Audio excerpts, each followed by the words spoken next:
घडामोडींकडे एक नजर. जिल्हा झटपट. नीट परीक्षेतल्या अनियमिततेवरून नागपुरात अखिल भारतीय विद्यार्थी परिषदेचं आंदोलन.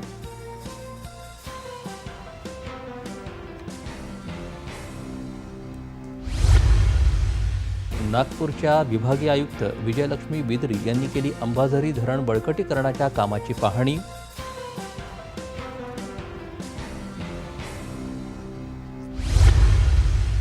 वाशिम इथं ज्येष्ठ साहित्यिक बाबाराव मुसळे यांच्या अमृत महोत्सवानिमित्त पुस्तक प्रकाशन, प्रदर्शन आणि तुला संपन्न.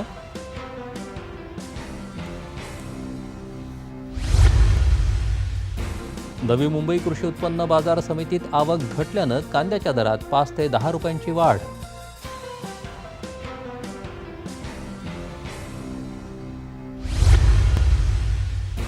कोल्हापुरात मंत्री चंद्रकांत पाटील यांच्या हस्ते वृक्षारोपण मोहिमेला सुरुवात. राज्यात विविध ठिकाणी 65,000 वृक्ष लागवडीचा आणि संगोपनाचा केला आहे संकल्प. अहमदनगर जिल्ह्यात कोपरगाव तालुक्यातल्या माहेगाव देशमुख शिवारात महसूल कर्मचाऱ्यांना वाळू तस्करांकडून मारहाण. 6 जणांविरुद्ध गुन्हा दाखल.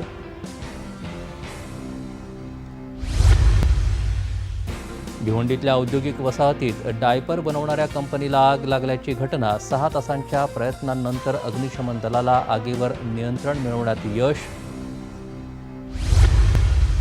आणि वर्ध्यात सौंदर्यीकरण आणि विकासाच्या नावाखाली तोडलेल्या कडुलिंबाच्या झाडाला श्रद्धांजली वाहत वृक्षप्रेमींचं आंदोलन.